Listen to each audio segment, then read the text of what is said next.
যার নাম হলো বুদ্ধিমান ছাগল। অনেক কাল আগে এক জঙ্গলে ডাবলু নামে এক নেকড়ে থাকতো। ডাবলু অনেক দিন ধরে জঙ্গলে জলের খোঁজ করছিল।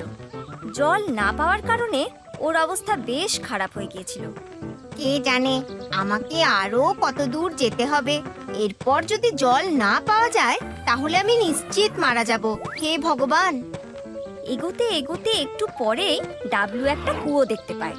কুয়ো দেখে ডাবলু খুব খুশি হয়।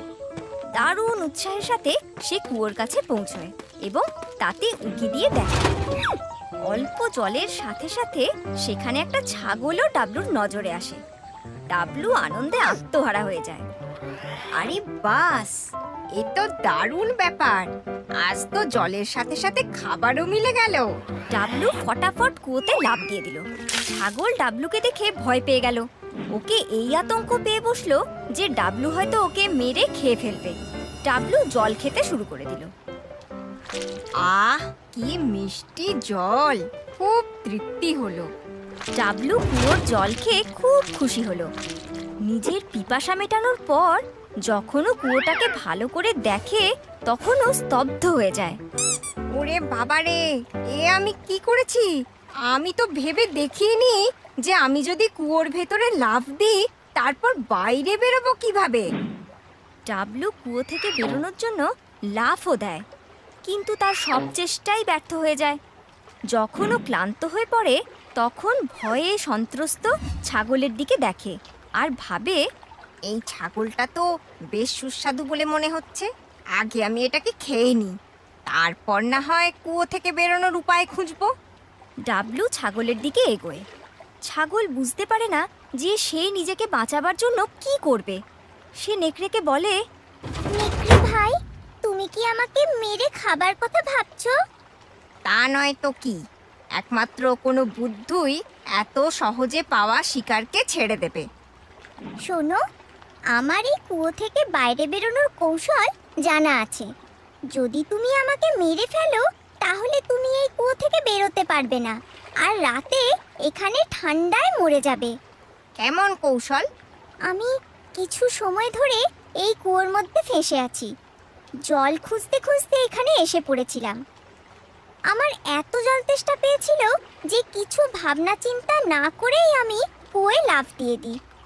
হ্যাঁ, আমারও তো সেই একই ভুল হয়েছে। পরে আমি এই কুয়োর গভীরতা বুঝতে পারলাম।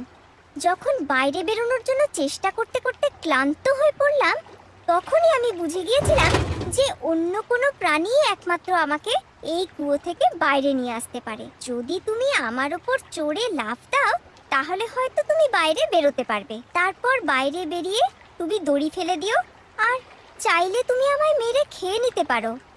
ডাবলু ছাগলের কথা শুনে চিন্তায় পড়ে গেল। ছাগলটা তো ঠিকই বলছে। যদি আমি একে খেয়ে নিই তাহলে কুয়ো থেকে বাইরে বেরোবো কিভাবে? আর এমনিতেও একে তো আমি কুয়ো থেকে বেরিয়েও শিকার করতে পারবো। নেকড়ে ছাগলকে বলে, তুমি ঠিকই বলছো। আমরা একে অপরের সহায়তা করলে দুজনেরই মঙ্গল। ছাগল নিজের দুটো পা কুয়োর দেওয়ালে তুলে দেয় আর মাথা ঝুঁকিয়ে নেয়। ডাবলু তার পুরো বল প্রয়োগ করে লাফ দেয় এবং কুয়ো থেকে বাইরে চলে আসে। কুয়ো থেকে বাইরে এসে ডাবলু ছাগলের জন্য দড়ির বন্দোবস্ত করে আর কুয়োতে দড়ি ফেলে দিয়ে ছাগলকেও বাইরে বার করে আনে। ডাবলু নিজের খিদে মেটানোর জন্য ছাগলের দিকে এগোতে যাবে, ঠিক তখনই ছাগল বলে ওঠে, অনেক অনেক ধন্যবাদ নেকড়ে ভাই, তুমি আমায় না মেরে আমার সহায়তা করেছো।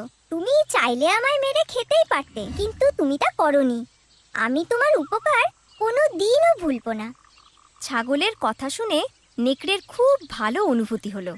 নিজের স্বার্থের জন্যই হোক, সে নিজের জ্ঞানে অজ্ঞানেই একটা ভালো কাজ করেছে। সে ছাগলকে বলে, ধন্যবাদ তো আমার তোমাকে বলা উচিত। যদি তুমি আমাকে কুয়ো থেকে বেরোনোর কৌশল না বলতে তাহলে হয়তো আমি কোনোদিনই বাইরে বেরোতে পারতাম না। আর তোমাকে মেরে খাওয়ার কথা যদি বলো তা তো আমি এখনো করতে পারি। তাই আমার মন বদলে যাওয়ার আগে এবং খিদে আমাকে তোমাকে মারতে বাধ্য করার আগে তুমি এখান থেকে তাড়াতাড়ি চলে যাও।